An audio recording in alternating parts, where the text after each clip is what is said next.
Welcome to Week, the political roundtable from the Commonwealth Club of California from Monday, June 5th, 2017.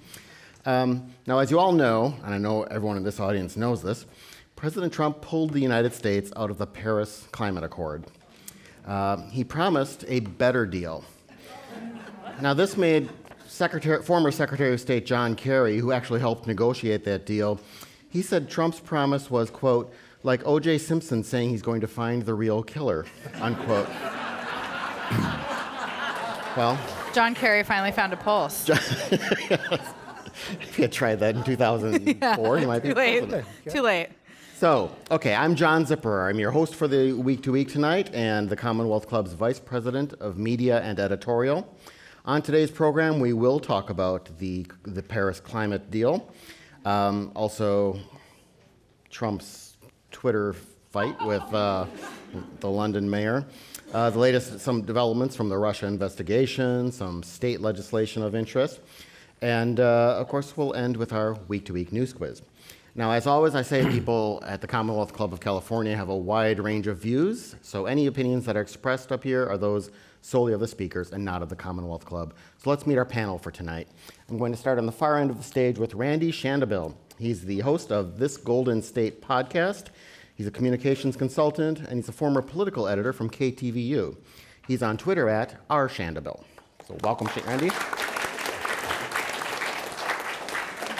Next to him, you recognize this guy, C.W. Nevius. He's a columnist with the Santa Rosa Press Democrat. He's a former columnist for the San Francisco Chronicle, and he's on Twitter at C.W. Nevius.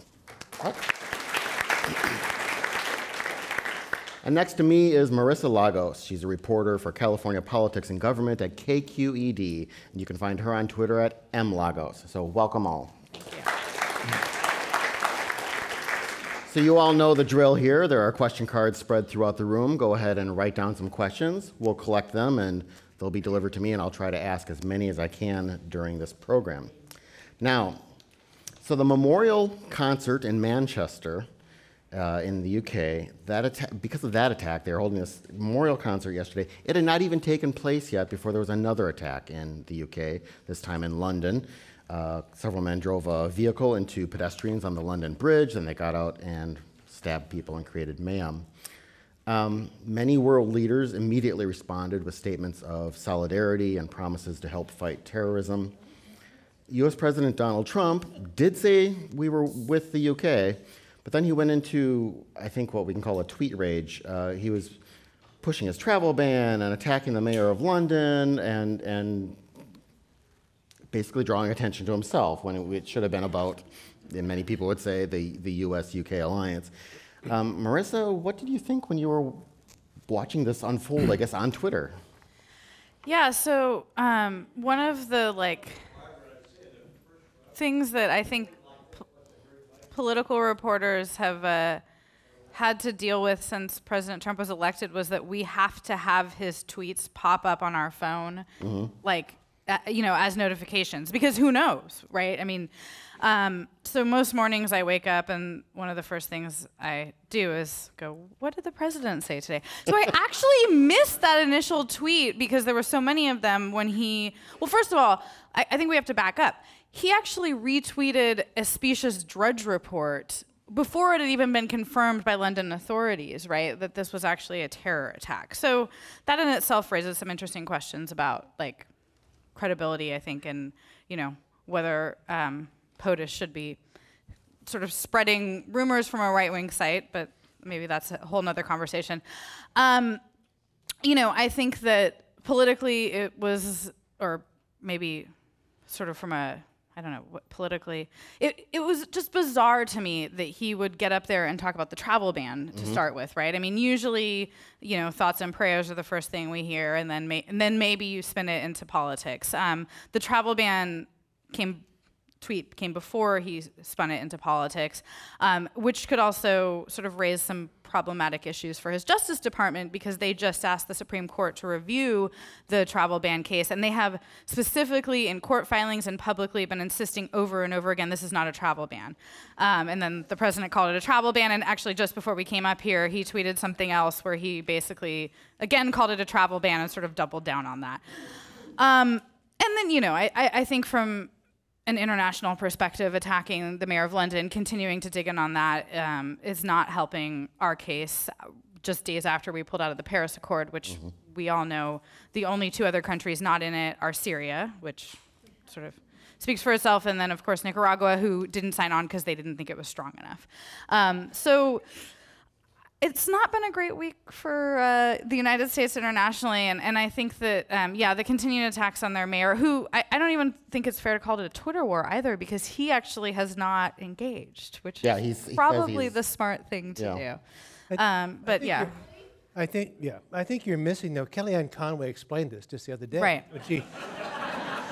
Kellyanne. She explained that, she's distressed that the media is paying so much attention to what the president says, which obviously there's a disconnect there. We shouldn't be paying attention to what he says. We should be paying attention to other things, apparently. To what he tweets, actually. To what he tweets, yeah. Right, so we should take the unsigned statements from the press office as word, not the president's own words on Twitter. What really troubles me about this Twitter exchange, or the one-way Twitter war, is that you would think that the American president, the first primary duty he would have in a crisis is to learn the facts. And here old news, Randy. That's old news. No, but he's attacking the London mayor based on things that the London mayor didn't say. He was taking his quotes out of context. He continues to do that, and the president already has incredibly low favorability ratings, and very few people trust him. And my concern is what happens when there's a crisis here. Right. And we need to trust the president. A crisis is going to happen. Who knows what it'll be, but it's going to happen. And like it or not, he is going to be the person who decides how we handle it. And does he gather the facts? Who's going to trust that guy now? Right. Does he go to the Situation Room and listen to his generals and the people in the intelligence community? Yeah, or does he learn the facts from Fox News? Or Drudge. Or Drudge. Or Breitbart. Well, and there was a report today. I saw it in Politico, but I think it had been reported elsewhere as well. When Donald Trump went to the NATO meeting in Brussels, and he came out to make the speech at what really was a commemoration of the Article 5 of the treaty, and that's the part of the treaty that says we will, an attack on any NATO member is an attack on all NATO members, and they will all respond. It's the core of a military alliance. Sort of what it's based on. That's pretty much the NATO agreement. Yeah. Right. And he instead used his speech to attack the other NATO members for not paying as much money as he wanted them to pay, and et cetera. But this article was pointing out Secretary of Defense Mattis, Secretary of State Rex Tillerson, and someone else. Right, the NSA. They had all worked very hard leading up to this event to make sure that he included a reaffirmation of the Article 5. And at the last minute, it was taken out, apparently, by Donald Trump. And then they were put in the awkward position of having to say, well, no, he really does support this or whatever. But I mean, this goes to what you're saying about if he is going out and proactively making these statements that are at odd angles to longstanding U.S. policy and even stated Trump administration policy, the reason some people, and I'm really particularly talking about a lot of Republicans here, of course we were the land of the Hoover Institute here, who felt more comfortable with Donald Trump as president, knowing that, okay, he was surrounded by Mattis and some of these adults. You might not agree with them politically, but they were more traditional folks. The phrase, they were put in an awkward position, has become the motto of the Trump administration. I mean, CNN ran a series of clips today of his spokespeople saying, it is not a travel ban. It is not a travel ban. Do not call it a travel ban. And then he tweets, it's a travel ban. And then doubles down on it. Right, and doubles down. Yeah. So it has to be, they're having a difficult time even hiring. And again, it gets back to his word and trust. There have been lots of presidents who are inarticulate. George W. Bush, he wasn't articulate, but at least you knew what he meant to say. I heard Nancy Pelosi. with Donald Trump, his aides and his associates are constantly saying, no, what he really meant is this, no, what he really meant is that, and his flip-flopping and his, I mean, bring it home. Let's imagine this is a relationship with a significant other or a spouse. That's a terrifying thought. And oh no, I didn't mean to say I don't love you anymore, that you're obsolete. What I meant is that I still love you and you're not obsolete anymore. And I mean, how long can he do this and get away with this? At what point is he tuned out? Well, and did you see the story about, I'm getting some question cards here. Did you see the story about Kellyanne Conway's husband, who's a private practice lawyer? George, who had been, I guess, under consideration for a Justice Department job until he took himself out of the running. And by the way, I don't think that's going to happen now. So. It's definitely, because what he did was he tweeted that criticizing Donald Trump pretty strongly on the use of, calling it a travel ban and basically leaving his own legal staff out to hang, because what's going to happen is, of course, this is going to the Supreme Court. And he said, don't be shy about telling him to stop tweeting these kinds of things. But is that really, people are shy? I mean, it's what Randy's saying is we have the future of the country is at stake here. Are we really being shy about saying, maybe you shouldn't do that? I'm thinking, here's a second thought about that. I do, yeah, and I do think that it raises, on a serious note, like questions about how long people will stay in this administration, right? The New York Times ran a story, or just posted a story today about the fact that Trump is sort of souring on Jeff Sessions, who, I'll leave that there.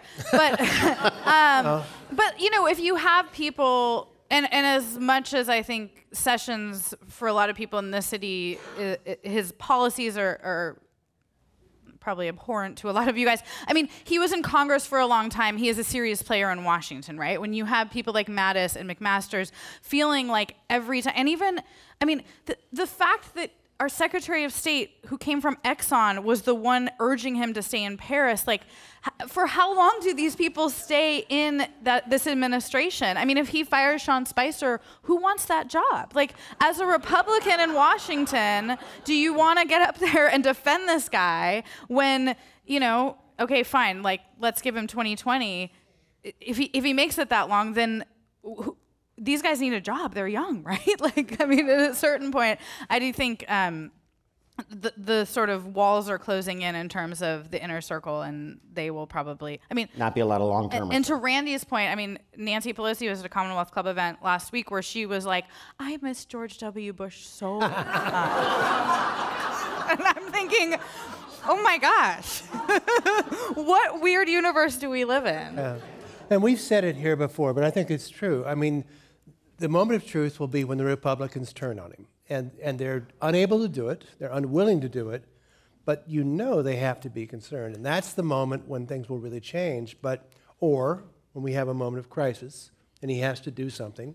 Up until now, it's been farcical, it's been crazy, but in some ways the democracy has worked. For all the talk about what he was going to do when he came in, he's finding that there are 3 different branches of government, and you have to get through all 3 of them. He's having trouble with the Justice Department, he's having trouble with the Congressional, and he's having trouble getting his agenda together. So in some weird way, it is kind of encouraging to see democracy works.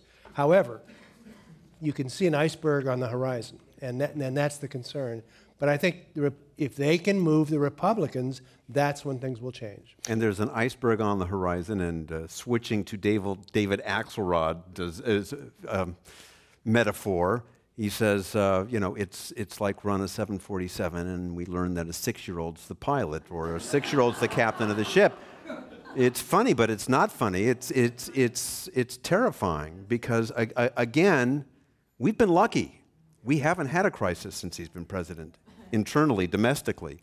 Something's going to happen. It always does. That's true. It's not saying it will be because of him. It's just saying it's inevitable. Something's going to happen, and we're going to have to listen to him. Right. Randy, I want to stick with you. You're in political communication, and someone in the audience asks really about how Twitter should be used in politics. It's here. It's a major media force or whatever factor.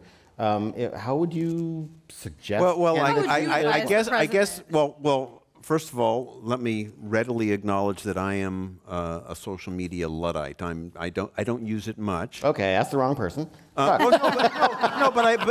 I will say, as an advisor to someone in politics, I would have staff write it with approval of the candidate or government official, him or herself. Yeah. I wouldn't do it. I wouldn't allow.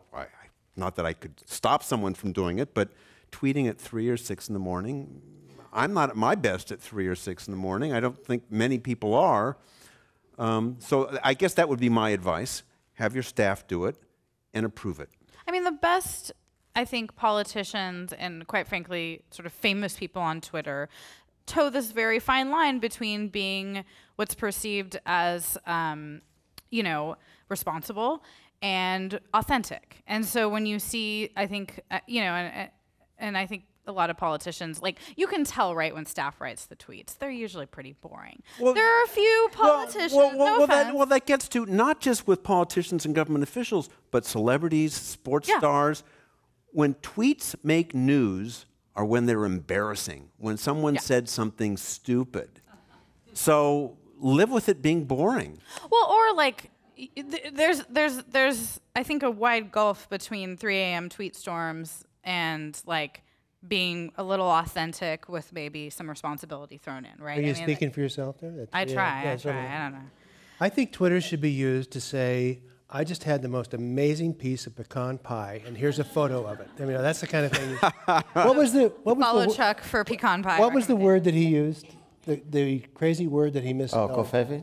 Kofefi? Or Kofvivi. We have a difference of We're pronunciation. trying to decide how to pronounce it. And someone wrote, I am Lord Kofefi and I have been summoned. And I think that is a great use of Twitter right there. Okay. Let's move along a bit and talk a bit more about the Paris deal. I mean, this was major news last Thursday. Donald Trump announced he was pulling the United States out of the Paris Climate Accord. Now, as I understand it, it will take 4 years for this to happen, so actually beyond the end of his time in office. Trump fans. Be optimistic. Yeah.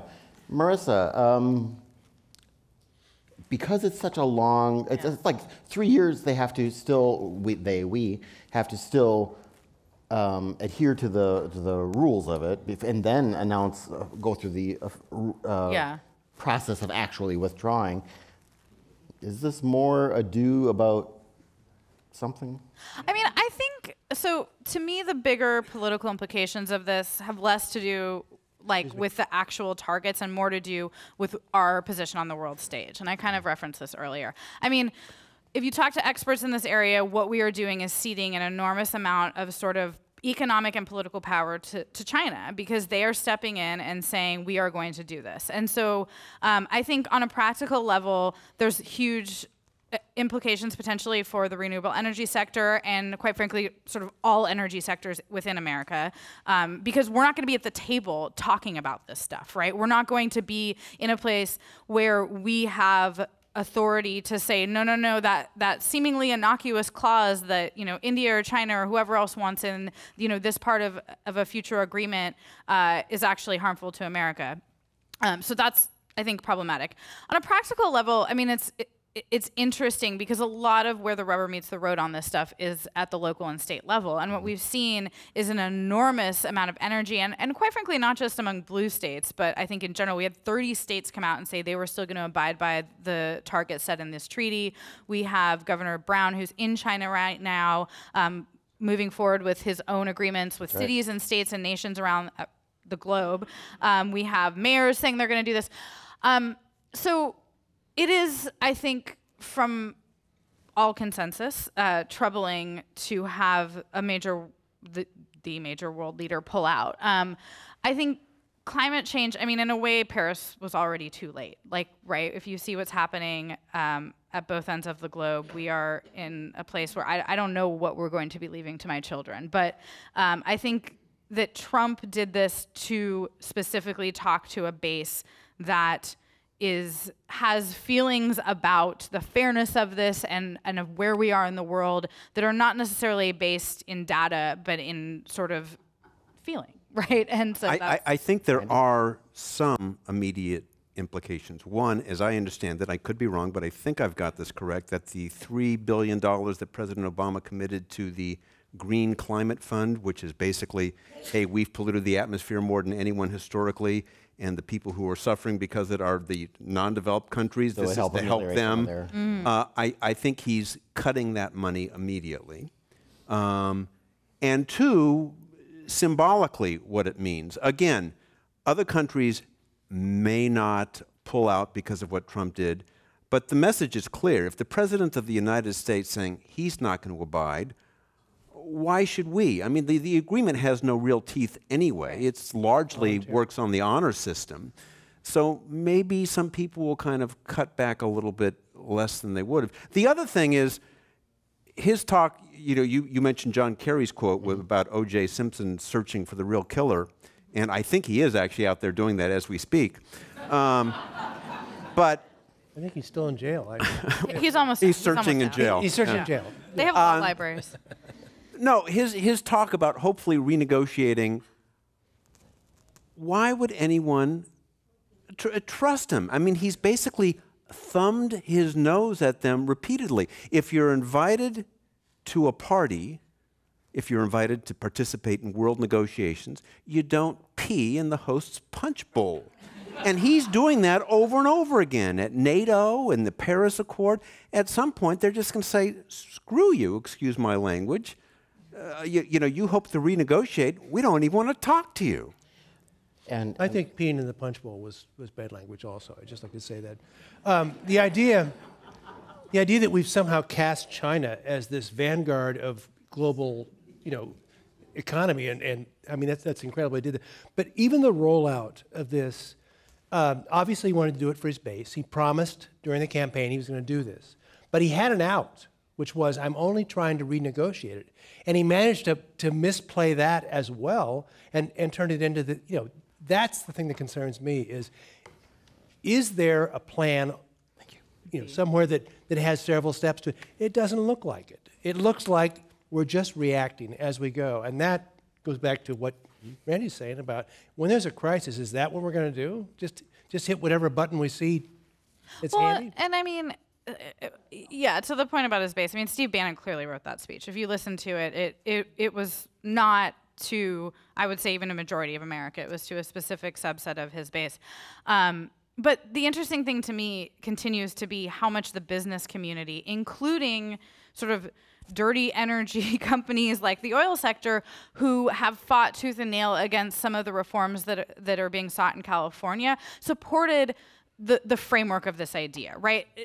Where the rubber meets the road around energy policy is not whether everybody agrees that climate change is happening. And that is pretty much across the board at this point. It is how we get to the targets, right? And so that, to me, and I was listening to somebody talk about how, businesses don't like regulations, but what they hate even more is uncertainty. Yeah. And what this Yeah. has They put can't forth plan. is an enormous amount of uncertainty, and also taken us out of this sort of global market, which I know that a lot of Trump supporters don't like, but that's the way the world is going.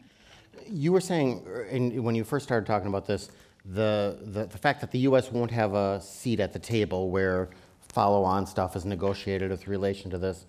A coworker actually said, considering the major role that, frankly, big oil has in the Trump administration, is that necessarily bad? I mean, you might actually get, better implementation of this rather than us being a part of it and perhaps dragging our feet even more.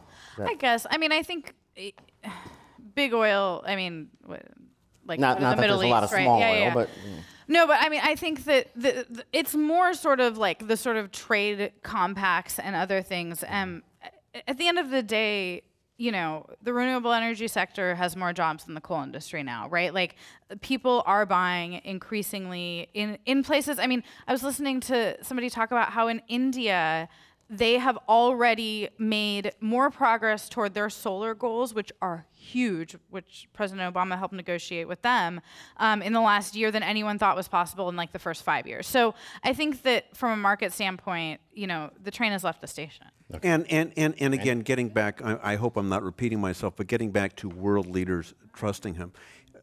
Obama, the first President Bush, George W. Bush, at some point in their administrations, they tried to build coalitions for conflicts, for crises. Do we expect Donald Trump to be able to build a coalition after what's happened the past couple of weeks?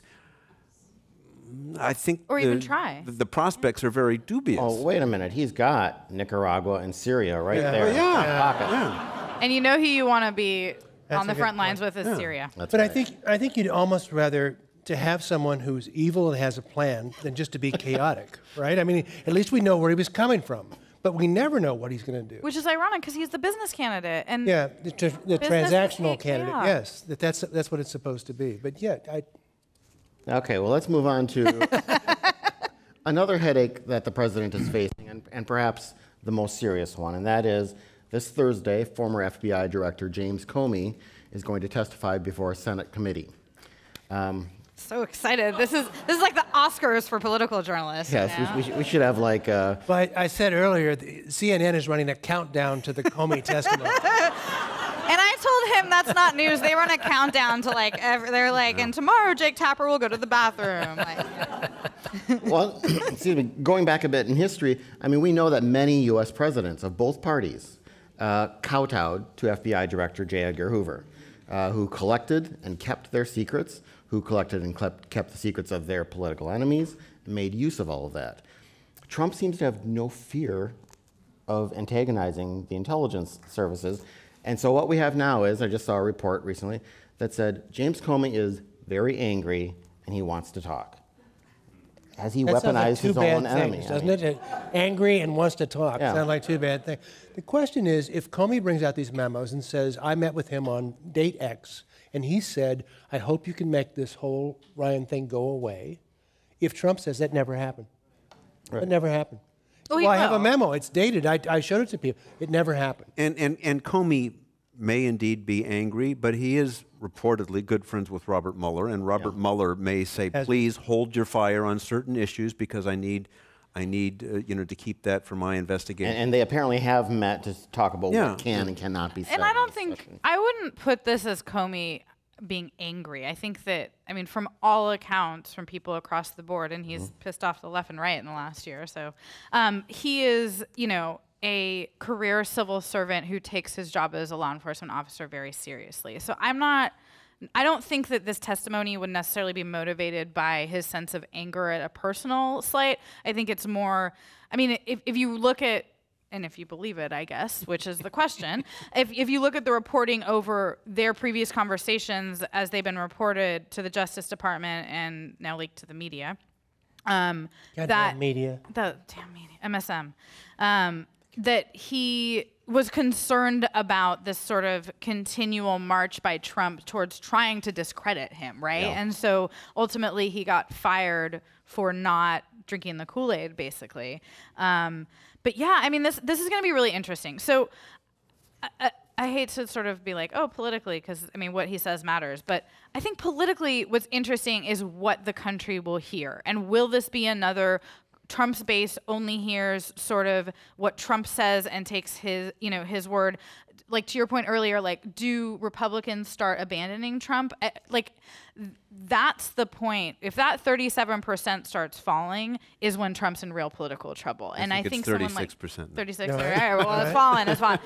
And that happened in the last 10 minutes. Whose poll was that, Randy? But yeah, like, does he speak in a way that is so unimpeachable that even Trump's harshest or strongest supporters can't discount it? Or is this sort of more of the same partisan? And it's kind of a shame in a way that Comey has been brought into so much partisan stuff. Well, by his own I doing. think Comey has, over the past year, damaged himself. Well, that's what I was- yeah, by no matter his what own he doing. says, people Yeah. are going to be able to dismiss it to some degree. And so I would doubt that there's going to be, I mean, I'm going to watch it, but I doubt that a smoking gun will be revealed on Thursday. An interesting political Side note is that two of the senators who will be questioning Comey are our two California senators, and they're both being closely watched.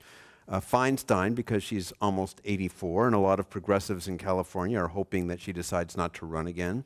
And Kamala Harris is being watched closely because so far her profile has been relatively low-key, and she'll be on prime time on Thursday asking important questions of the FBI director, and to a lot of the country, this will be her debut. Right. And again, as I said, some people are hoping that she's a presidential candidate. Right. I think it's way too early for Well, that. Randy, you've interviewed Dianne Feinstein fairly Yes, yes. recently. Is she up for this fight? Oh God, I think so. She does seem to answer questions a little bit more slowly. I move a little bit more slowly, but she's as sharp as ever. And I personally think a lot of the criticism of her is unfair. I mean, she's with progressives on most issues, but she's not leading the charge. And she told me in this interview that we did for my podcast that, hey, I have a job. I have to bring home money for the state. I have to do this. I have to do that. I can't just alienate him in principle. I will listen and I will take action. And again, I disagree with her on some things, but the vast majority of things, she's not that different than Barbara Boxer was or than Kamala Harris is, but she's not a loud, aggressive, out-front voice. She doesn't take the lead. I would just say, I would say, having sat in on a couple of editorial board meetings with Dianne Feinstein, she's extremely feisty. There isn't any question about she's on it. However, I also think that there's a sentiment in the country that it's time for new faces and new people. And I think she's facing some pretty big headwinds with that. We've heard from those people. They're all wonderful servants of the country, but it's time to see those new faces. Well, and we're not seeing that may be, but don't challenge her to step down on someone else's behalf. If you really believe that she's not progressive enough, if you really believe if she's too old, then have the guts and challenge her in a primary. You can't do it. Yeah, saying she's too old is death. Yeah. No, what I would disagree with, I do think she is far more moderate than Boxer. I think she's far more moderate than Harris, although that's yet to totally be seen. I mean, I think in tone, I think when you look bill to bill, they're pretty darn similar. She has been. I mean, we could go down the policy issues, but I think on the issues that are most important to Californians right now, you're absolutely right. She has been out there, and she's been pushed out there in some ways. I mean, she was very reticent to speak out against Jeff Sessions, and she heard from constituents. They came out to her town halls. They were mad, and she listened. And I think that she has gotten increasingly more willing to be critical of this administration and Republicans who, look, she is in some ways from another era where we still did work in a bipartisan The point manner. is, I think she was already there. She just wasn't saying Oh, it absolutely. publicly. Yeah, I agree. She wasn't being, coerced by constituents in town halls to change her position. She doesn't change her position for the sake of other people. She's a true believer. I think she was already there, but she maybe changed her tone and got a little bit more aggressive publicly. And that's her style, is not to lead, not to antagonize. She considers herself a consensus builder, and she feels that when she does that, when she's a loudmouth, that she jeopardizes her standing. I do remember after the very contentious primary battle between between Hillary Clinton and Barack Obama, and I think then after the election, she hosted the two of them at her Georgetown house and tried to, and you can only do something like that if both sides can kind of see you. Yeah. But you're right. If somebody was going to challenge her, I mean, they're all talking about it behind the scenes, but nobody's going to unless she steps down, I believe. Just a poll of the folks here. How many people think she should run? Raise your hand. How many think she should not run again? It's pretty even. Yeah. But there you have the week-to-week Here we go. audience poll.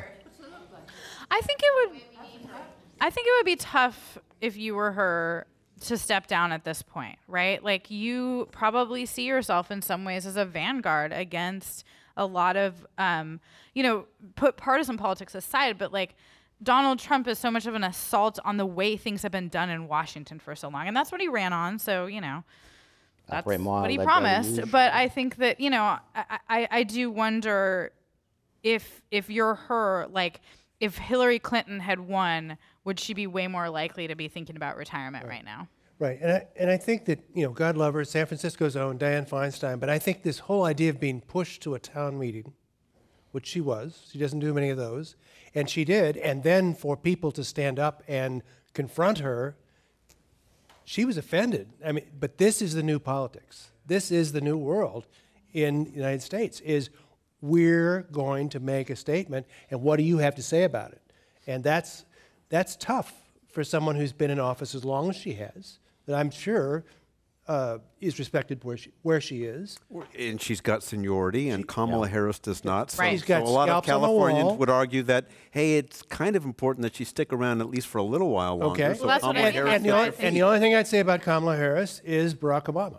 It didn't take him long to suddenly be a national figure. And Kamala you- Harris is no Barack Obama. There we go. So write that down. Okay. Randy Shanaville, let's get the time. And No! Kamala Harris was a very good district attorney, and she was a solid attorney general. But part of what made Barack Obama was that he had charisma, that he was a great speaker, that he was able to go out and engage, he charmed people. Kamala Harris is known as a hard worker. She's, solid on policy, and she certainly, would break ground as a female of color. But I think it's hard to imagine Americans being electrified by Kamala Harris the way they were by Barack Obama. I think there's a vast difference there. I think there's Okay. something to that. And, I'm not challenging her intellect. no, but I would just say it's a reflection of how we're looking for new faces, of how we're looking for new people. And we're how about Cory Booker? How about Kamala Harris? How about this person? Who is it that's going to show up and say, this is the, and I'm not sure it's Dianne Feinstein. This is fun. Really? I like it when they fight. We're going to spin this off into a separate. Well, listen, we do have some California politics I want to get into, but before we do, I just want to deal with, I guess, the 70 or 80 questions I've gotten from folks of you in the audience. I don't want the Trump supporters in the audience to feel bad, but there are quite a few questions along the lines of what will it take to get rid of Donald Trump? Impeachment. Is there any way to have Mr. Trump removed from office for incompetence? There is, but I don't think it's going to happen. Yeah, these are the nicer questions, actually. We've kind of gone over this, talking about when Republicans would start turning on him. I remember when P.J. O'Rourke was here, he was asked about basically the folks who are in the administration and when will the Republicans in Congress turn on him.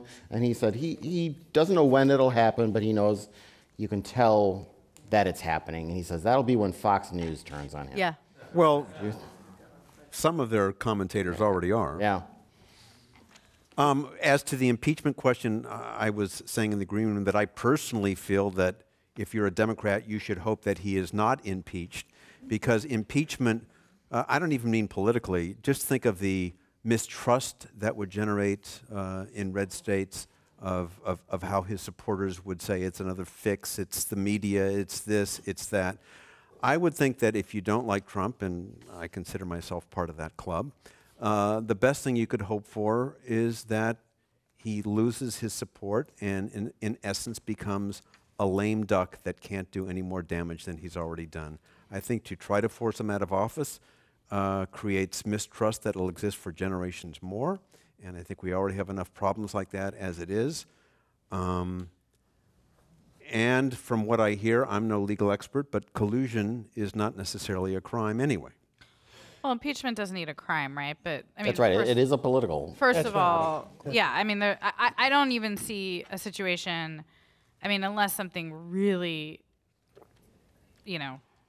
terrible was uncovered in the Russian investigations, and if that's the case, we probably won't know it by 2018. I cannot see a situation where this Congress would impeach him, even if Republicans start turning against him. Oh, and by the way, Jared Kushner, his son-in-law, is a person of interest in the Russian investigation. Moving along. Let's talk about California. Now, California, the state legislature has been dealing with some bills about bail bond reform. This might sound like a niche topic. I think it's a very important topic, but I'd like, Marissa, you to explain what they're talking about doing and how it's faring. Yeah, so this is part of a national sort of conversation that's happening, and one of the more notable states that did what California is talking about, or some version of it recently. It was New Jersey under Chris Christie. So this is not entirely a partisan issue. So Rob Bonta from Oakland and Bob Hertzberg from Los Angeles in the Senate, Rob Bonta's in the Assembly, both propose identical bills. And what they really want to do here is kind of sideline the bail industry. They would like to move to a situation where if you're arrested for a crime and you are booked into jail, instead of being told you have to come up with bail, which the average amount in San Francisco is $50,000, so no small amount. Instead of having to turn to a bail bondsman who you pay 10% of that amount to and who's supposed to guarantee you show up in court, you would basically get assessed by a pretrial agency, which would say, are you a flight risk and are you a risk to public safety? If the answers to those are no or not likely, you would probably be released either on your own recognizance or with maybe some sort of small conditions put on your release. Maybe it's a check-in with somebody like a probation officer type. Maybe it's an ankle monitor if you're more of a risk. They say there would still be bail because there might be situations where you need it. And the push behind this is basically that people shouldn't be sitting in jail just because they're poor. They should be sitting in jail because they're a risk to public safety. Currently, 1 million people are booked into jail every year, or there are 1 million bookings, so that could be more than the same person more than once. And something like 2/3 of most jails are filled with pretrial detainees, not people who have been convicted of a crime. And so last week, the Senate passed this bill pretty easily, including with at least one Republican supporter. It did not get enough votes in the Assembly. So that doesn't really mean anything because they had 2 identical bills. I think now the question is kind of, can they sit down with a lot of the opponents who include obviously the bail industry, but district attorneys and law enforcement, and work out something. And there's a big price tag to this, right? Because it costs money to assess people and to put them on some sort of almost probation before they're actually go to trial. So Santa Clara County apparently did a form of this, and it costs the county $215 a day to incarcerate a person, but only $10 a day to monitor them in the community. According to whatever source I stole this paragraph from. I think but just in 2013, the county saved more than $60 million by doing it this way. Yeah, and I think the advocates of bail reform, their concern are that there are a lot of people who are in jail pending trial. Some of them are missing their job. They may lose their job, and they don't have the money to get out of bail, so some of them even cop a plea just to get out. And then they have that guilty plea on their record because they can't afford the bail. Others cop a plea because they have no one to watch their kids. This is happening in other states as well. It's not just California. So I think if it fails this year, I think somewhere in the next year or two it is going to happen. But I was watching on 60 Minutes recently, the sheriff of the Cook County Jail, believe it or not, an advocate of bail reform, Unlike said that the sheriffs in California who have said in Illinois, said that a lot of people in jail pending trial will be gang members, and if you're a gang member with no violence in your background, but you're kind of a low-level gang member, the gang will leave you sit there and not pay your bail. But if you're a killer, they'll post your bail because you're really valuable to them. So he says from his perspective, often it's the wrong people who are getting out because of the bail system rather than the correct people. I think the problem with bail reform that a lot of people have concerns with, other than, of course, the bail bondsmen feeling threatened and losing their job, is that the whole notion of how you evaluate flight risk is pretty squishy and uncertain, and who does that and how, and what's the cost account. Arguably, that's what we're doing already with bail, right? I mean, there are bail schedules in every county, which is one of the arguments against them, is that you could get arrested for the same crime here and in Oakland and face totally different bail amounts, but also that already courts and prosecutors and to some extent defense attorneys are charged with this idea of a flight risk or a public safety risk.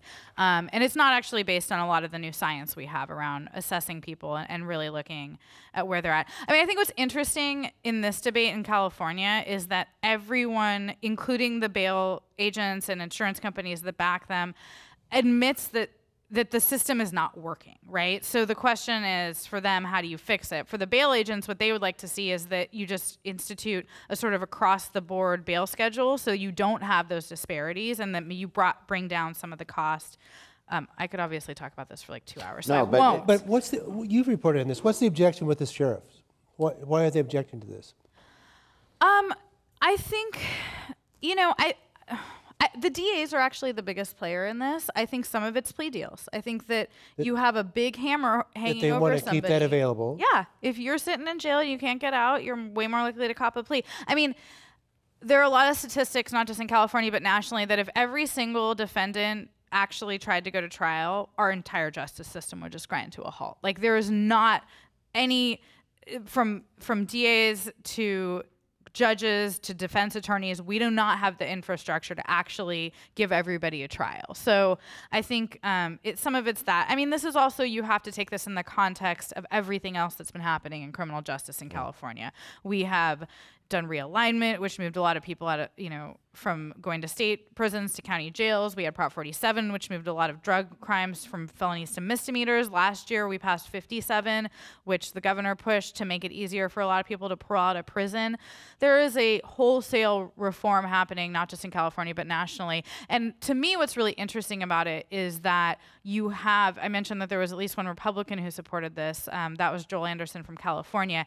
He is part of this group of conservatives, which has largely been led by Grover Norquist, who got fed up with how much we were spending on corrections and feel, to them, it's both an issue of should we be spending taxpayer money on this, and also the issue of sort of civil, like libertarian issues, right? Like, get the state out of my business.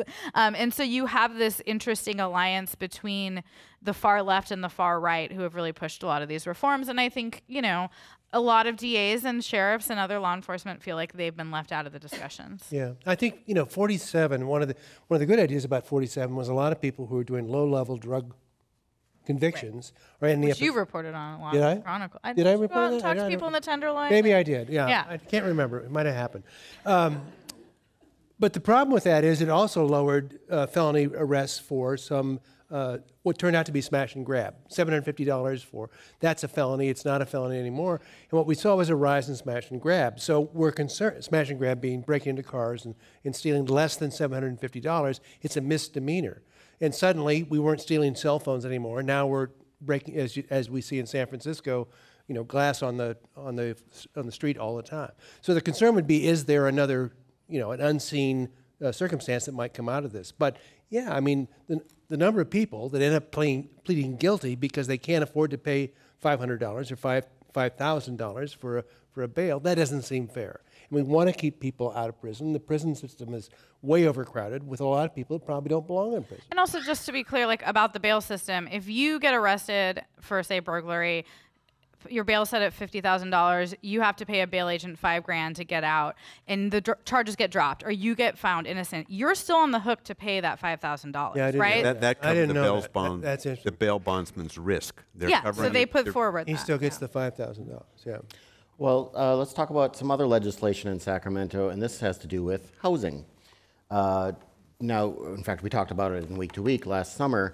Governor Jerry Brown tried to get the legislature to speed up the development and, of course, increase the development of housing in the state, both to address the affordability crisis as well as just the availability crisis. They're connected, obviously. I'm going to throw it to you again, Marissa. You can start with this. What have we seen? And this has been actually two San Francisco legislators who've been pushing these things, right? Yeah, I mean, this is sort of this, I think, tension we've seen for a lot of time in California between like local control and, NIMBYism and questions over whether locals have sort of gone too far to prevent building housing. So one of the bills that got out of the Senate last week, for example, is Scott Wiener, a Democrat from San Francisco, who is basically saying that if counties and cities don't keep up with their stated goals under these housing plans that every community in the city has to do, that the sort of building process can be streamlined. Again, Chuck has had the pleasure of covering a lot of these issues in San Francisco. And I think a lot of what lawmakers are trying to do is bring if you talk to the people who are doing this, what they would say is they're trying to bring some sort of balance to this issue of course, neighbors and people on the local level should be able to object if there's something going up, but you also can't just stop all housing development. So I think it's interesting, like you said, the governor dangled out $400 million last year, which sounds like a lot of money, but is really a tiny fraction of what we would need to build.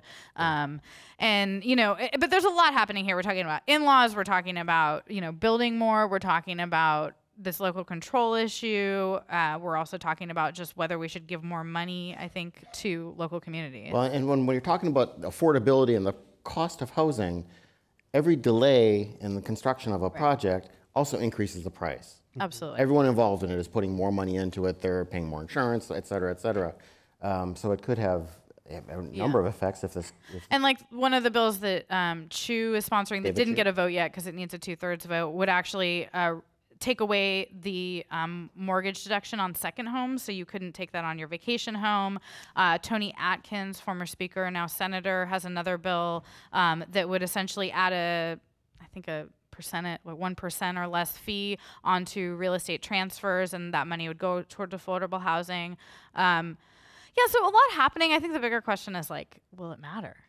Well, will something happen? I mean, in San Francisco, it's very difficult. John Ram, who's the head of the planning department, came from Seattle, and what he said happened in Seattle is you go to a certain neighborhood and someone wants to put up a 5-story condominium, we'll say.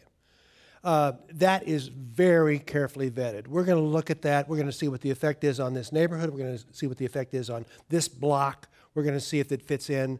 But once that happens, and once it's approved, then other people can build similar housing in that area. That's not what happens in San Francisco. Every single one is a debate. We have every unit.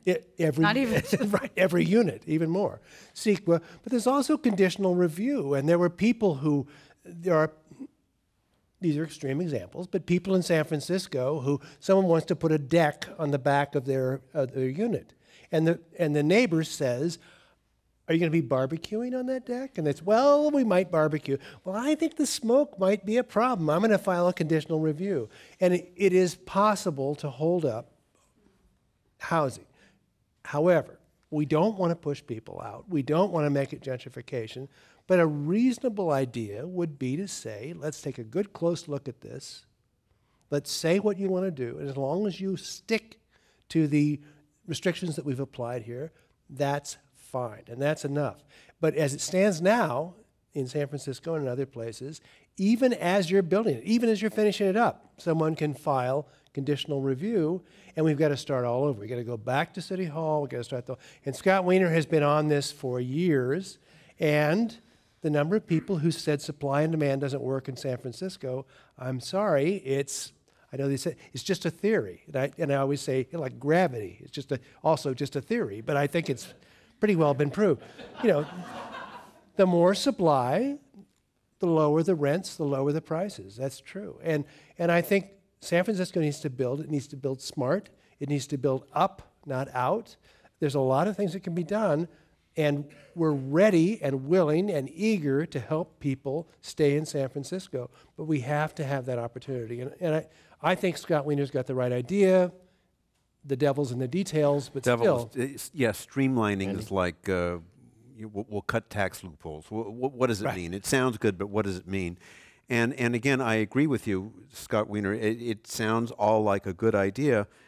And when you talk about it in the abstract, we need more housing in San Francisco, we need more housing in Oakland, we need more housing throughout the Bay Area. But when it's down the block from you, suddenly, we all make fun of Donald Trump, America First.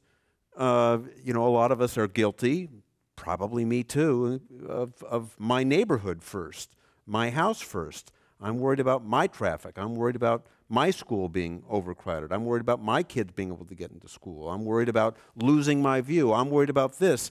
So it's really difficult. Yeah. And if he could pull it off, gosh, hats off to him. Yep. Quickly, I just think the real question here, and not to be like Debbie Downer, but like how much can the state really do? I mean, yes, will it help? Absolutely. Every person that gets housed is a win, right?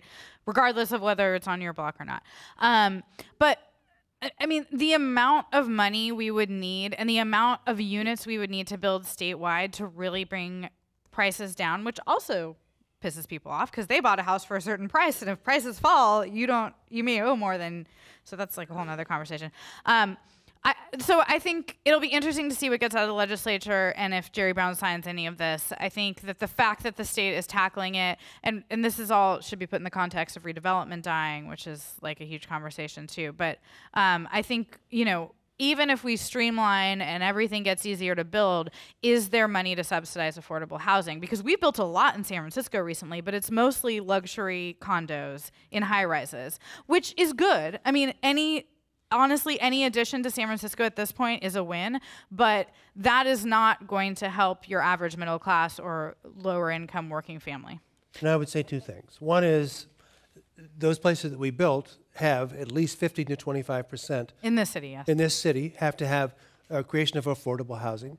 And I live in Mission Bay, where they've built a ton of units. And the deals that they're offering now for rental apartments, I met a woman who lived in a place called Strata, which is on 4th Street. She moved across the street because a brand new unit opened up. They gave her the same rent that she had before. They have a gym, they have a pool, and they're going to give her 3 months free rent because they built so many of those places that there's not enough people to fill them in. Now, those are expensive, but each of those units is creating some affordable housing, and the hope is that people will move up to other places and free up those lower rent units. Will it work? I don't know, but that's I don't know what other alternative there is. Well, and the theory is also, and it's more than a theory, but if you've got money, you want to live in the city, you will live in that city whether or not it's in a brand new condo or you manage to push someone out of a 100-year-old. Yeah. Yeah. And that's part of a lot of what we're seeing in the Mission. A lot of those complaints, we are. people coming in and pushing out people who've lived there for a long time because they're competing against someone who has a lot of money, and if they have other places to go and work out at the gym and. Okay. Swim in the pool. Let's briefly run through a few other things. The Supreme Court is going to be considering the Trump travel ban. Did Donald Trump shoot himself in the foot completely with his tweets? Well, Yes. his own attorneys say so. Yeah. Okay. Okay. I'll let them. Well, I had this on my list of things to talk about, but actually one of you actually sent this in as a question as well, and that is Hillary Clinton is out. She's talking about why she lost. She's being pretty open about her views about Donald Trump. And as someone wrote in the question card, every time she opens her mouth, people tell her to shut the heck up. Is that fair, unfair? What do you think? Well, Randy. I think some of her speeches have been unfortunate from her perspective. Granted, she's being asked what went wrong, Right. so she's being asked. But she could answer that question, well, a lot went wrong, and a lot of it's been reported in the news, but first of all, I have to own up. I didn't do as good enough job as, Instead, it's really too bad that the David Letterman show isn't still on, because he could do a top 10 reasons Hillary Clinton says she lost the election, sexism, Russia, WikiLeaks, the Democratic Party. She's blaming the Democratic Party. She's the one going thing down this. she and Bernie agree on. What's that? The one thing she and Bernie agree but on. she has a long list of reasons, and none of them are her. Well, number And 11 would it's be not a very good becoming. campaign. It's No, I not didn't- very becoming. No, it's not. It's not. So I just think it's not a good way for her to go out.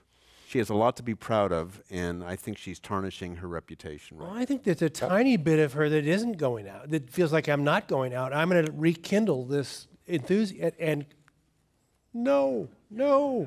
We tried that twice. We've done that. We're done that. That's enough. She didn't have enthusiasm. She had, I'm not Donald Trump. I'm the lesser of two Which evils. seemed like a That pretty was good idea at the enthusiasm. time. But, Well, but that's not enthusiasm. That's fear. I know. So I just think, she's totally right and she's totally wrong.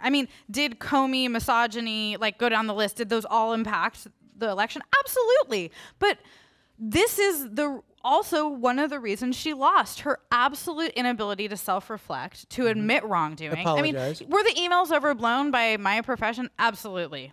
Is there false equivalency with Trump and everything? Yes, no question. But that mattered with voter people didn't trust her. And ultimately, this dates back way before, her first run as president. I think this is like classic Clinton behavior. And unfortunately, like back to misogyny, Bill Clinton, generally people still love him and people hate Hillary. So well, but again, getting back to long history, it's classic Clinton rather than owning up to That's their what I own mean, mistakes. yeah.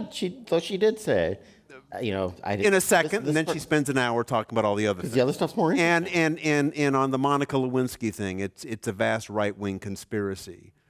She has a long history, and again, there was a vast right-wing conspiracy. It's But Bannon. she didn't talk about, my husband screwed up. He's got a zipper problem. She pointed out the vast right-wing conspiracy. And all I'm saying is, look at athletes. You're doing the Warriors locker room. They're not patting themselves on the back. They're deferring. I'm not really doing the Warriors locker room. Sorry. I'm sorry. He's got such a dirty mind. This week's program is rated PG-13. Children, please get your The parents' views do permission not before you reflect KQED. I just like to say that. I guess what I'm saying is there are times when false modesty is an appropriate position to adopt, and she doesn't seem to be doing it. No, I agree. And call me small-minded, but I listened to Terry Gross on Fresh Air. And when Hillary was on with Terry Gross, and Terry Gross said, why did you change your opinion on same-sex marriage? Because it seems to me that you waited until it was politically expedient. And Hillary got mad at her. And as far as I'm concerned, nobody gets mad at Terry Gross. You can't knock Terry Gross. And that was a moment for me, but it's that whole idea. It's indicative, yeah. The email server, I shouldn't have done that. I shouldn't have done that. And she fought it, and she fought it, and she fought. Come on. We want you to be a leader. We want you to say that, we want you to speak truth. And she was almost pathologically unable to do that, and this apology to her seems like that again. Okay, I'm going to have to cut this off. Yep. Very briefly, I guess. Warriors, Cavaliers, will they sweep, Chuck? No. I agree, but they won't sweep. They No won't sweep. No. Okay. I don't think so. But you're wrong. Okay. Fake news. If I had a nickel for every time somebody said that to me, I'd be a wealthy man. They're a sensational team. I love watching them play. I was at the game last night. I had my button right here. But it's hard. It's hard to do that 4 games in a row. And I think in Cleveland they're going to lose 1. But 5 or 6 is what I'd say. Okay. Well, you'll have your choice if you're going to get more excited for the next Warriors game or for the Comey testimony. Listen, we'll be back in a couple weeks with more news quiz questions and, of course, much more to discuss on Monday, June 19th. And you can find our week-to-week news quiz every week on Huffington Post. Thanks to our great panel today, Randy Shandabil, Chuck Nevius, and Marissa Lagos. Thanks to all of you here and everyone watching and listening online. Have a great week.